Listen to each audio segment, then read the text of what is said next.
इसी बीच बड़ी खबर संभल हिंसा मामले से जुड़ी हुई एफआईआर में एक बड़ा खुलासा हुआ है। एफआईआर में जिया उर रहमान बर्क को आरोपी नंबर 1 बनाया गया। आरोपी नंबर 2 सुहेल इकबाल को बनाया गया है। जिया उर रहमान बर्क ने भीड़ को भड़काया, ये एफआईआर में कहा गया। राजनीतिक फायदे के लिए भीड़ को उकसाया गया है, ये भी एफआईआर में कहा गया। तो इस वक्त की बड़ी खबर, बीते रोज ही हमने आपको जानकारी दी थी कि समाजवादी पार्टी के सांसद जिया उर रहमान बर्क को आरोपी बनाया गया है। हालांकि सपा कह रही है कि वो उस वक्त बाहर थे, लेकिन अब सबसे बड़ी बात है कि आगे कार्रवाई कैसे होगी वो देखना होगा। सुरेश झा मेरे साथ, मेरे सहयोगी तमाम जानकारी के साथ इस वक्त कनेक्टेड हैं। सुरेश, एफआईआर में एक बहुत बड़ा खुलासा, जिया उर रहमान बर्क को आरोपी नंबर 1 बनाया गया है। कहना है कि सर्वे जो 19 नवंबर को हुआ था बिल्कुल शांतिपूर्ण तरीके से था।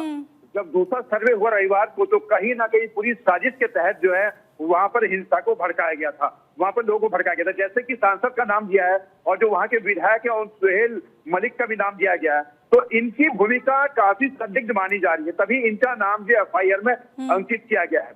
कल इस पूरे मसले को लेकर हमने बात की, जो एसपी संभल है कृष्ण कुमार विष्णु, उनका ये कहना है कि इनकी भूमिका जो है बहुत संदिग्ध है। इन्होंने भीड़ को उकसाया, खासकर भीड़ को ये कहा गया कि हमारे जामा मस्जिद पर कब्जा किया जा रहा है। उन्होंने ये कहा कि सर्वे जो है कोर्ट के आदेश पर था, किसी और के आदेश पर नहीं था, ये कहा गया था प्रशासन को। इसकी तरफ से जो नईम है, जो उसके जो सर्वे सर्वा जो सदर इनको कहा जाता है, उनको भी इस बात की जानकारी थी कि वहां पर सर्वे करने के लिए टीम पहुंच रही है, वहां पर सर्वे करने के लिए टीम पहुंच रही है, लेकिन उसके बावजूद जो गलत बयानबाजी की गई उसके बाद से वहां पर जो हालात बिगड़े हैं, जिसमें 4 लोगों की मौत हुई है और में वाहन फूके गए हैं, तो समझ सकते हैं कि इन सांसद महोदय की और जो विधायक पुत्र हैं उनकी कितनी बड़ी भूमिका थी। हालांकि बता दें, जो शाही जामा मस्जिद के जो सदर हैं नईम, उनको जो माफ करिएगा जफर मलिक को जो है कल पुलिस ने अपनी हिरासत में लिया था और उनको लेकर थाने में लाया गया था और पुलिस ने उनके सामने कहा था कि हमने आपको पहले से ही आगाह कर दिया था कि सर्वे टीम पहुंचेगी, लेकिन उसके बावजूद आपने गलत बयानबाजी करके जो है लोगों को भड़काया, जिसका नतीजा ये निकला कि संभल के हालात बिगड़ गए और वहां पे दंगे हो गए।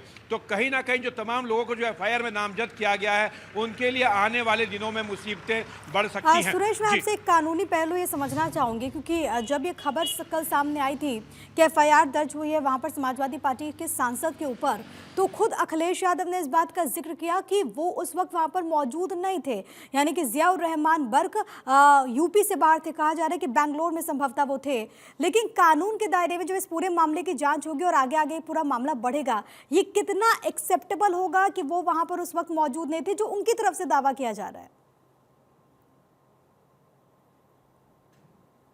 देखिए, पुलिस का कहना है कि उनके पास कुछ ऐसे मटेरियल आए हैं जिसमें साबित होता है कि जो सांसद महोदय थे उन्होंने ये लोग जनता को भड़काया कि हमारे मस्जिद पे कब्जा किया जा रहा है। उन्होंने बाइट भी दी थी, बाइट उनकी चली भी थी, उन्होंने बयान भी दिया था। उसके बाद से जो हालात बिगड़े, हालांकि पुलिस का कहना है कि अभी हम जांच कर रहे हैं, क्योंकि कल इनिशियल जो उसमें 25 लोगों की गिरफ्तारी हुई है उनको जेल भेजा गया है। अब सांसद महोदय का नाम आया है, उसके साथ ही विधायक पुत्र का नाम आया है। इन दोनों जिनका नाम आया तो उनके खिलाफ क्या क्या पुलिस इकट्ठा कर सकती थी, वो तमाम सबूत इकट्ठा किए जा रहे हैं और जिसको जांच में आगे बढ़ाया जा रहा है। और पुलिस की तरफ से साफ कह दिया गया कि इस मामले की जांच जो है काफी गंभीरता से की जा रही है और इसमें जिन जिन लोगों का नाम आया उनकी पूरी भूमिका की जांच की जाएगी और उनके खिलाफ आने वाले दिनों में शासन की तरफ से कड़ी कार्रवाई जो है की जा सकती है। जी हाँ, और ऐसे में जिया उर रहमान बर्क की मुश्किलें बढ़ती हुई, क्योंकि आरोपी नंबर 1 अगर उन्हें बनाया गया, एफआईआर हम लगातार अपने दर्शकों को दिखा रहे हैं, जिसमें तमाम वो लोग जिन पर ये आरोप लगा है और जांच के बाद पुलिस की तरफ से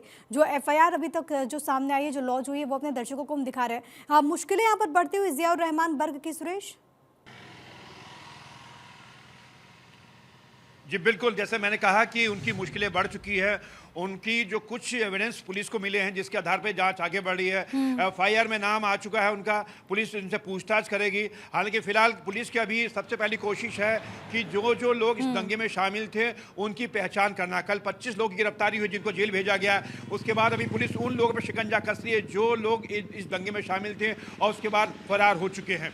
उनको ड्रोन के जरिए उनको चिन्हित किया जा रहा है। उसके बाद पुलिस की जब जाँच आगे बढ़ेगी तो उसमें सांसद महोदय जो हैं, जिनके ये कहा गया है कि हमारे मस्जिद पे कब्जा हो रहा है। और इसके बाद जो है सोहेल मलिक है जो विधायक के पुत्र हैं, उनकी भूमिका की भी जांच की जा रही है। तो तमाम चीजें हैं जो पुलिस अब इस पूरे मामले को ठीक है, लेकर अब जो इसको है लेकर जांच के कर रही पुलिस है। की कार्रवाई अब बिल्कुल आगे इसमें कैसे जो जांच बढ़ती है जैसे आगे सुरेश, बढ़ेगी वो देखना होगा। फिलहाल के लिए बहुत शुक्रिया आपका तमाम बातचीत और जानकारी हम तक पहुंचाने